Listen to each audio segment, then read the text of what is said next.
Je m'appelle François Dequerette, je suis cofondateur de Zephy, qui est une plateforme de collecte de dons pour OBNL, gratuite, là où la plupart des plateformes de dons prennent des commissions. Je m'appelle Jérémy Boucher, PDG cofondateur de Vadimap. On a créé une solution propulsée par l'intelligence artificielle qui aide les entreprises à décarboner leur portefeuille immobilier.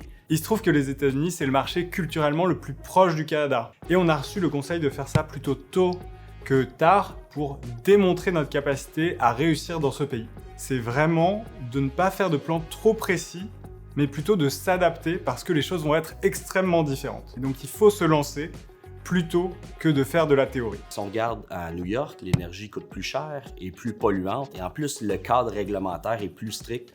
Donc c'est un cas où c'est optimal pour nous d'aller pénétrer ce marché-là. Une erreur qu'on a faite dans notre lancement aux États-Unis, c'est de croire que les mêmes canaux de vente allaient fonctionner. Avec un petit budget, on a essayé des Google Ads et du SEO.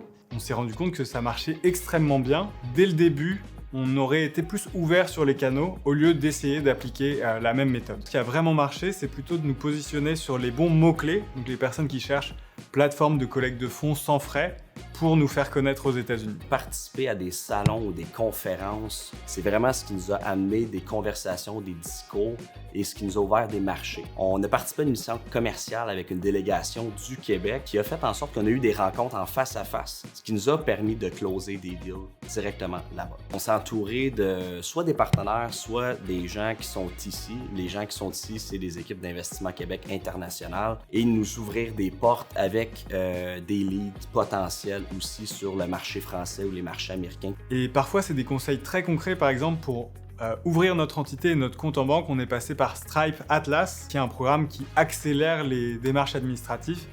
Et ça, on ne l'aurait pas nécessairement trouvé sans le conseil d'autres entrepreneurs. On n'a pas le choix d'avoir une stratégie de commercialisation pour sortir d'ici. On commence avec des plus petits clients à l'international pour se faire les dents et avoir des clients ou des cas à succès pour ensuite être capable de répéter l'expérience avec des plus grandes entreprises. Il y a eu des défis opérationnels. Les États-Unis, c'est un pays où il y a beaucoup de fraude financière et on a dû mettre en place beaucoup de processus pour nous protéger et protéger les organismes.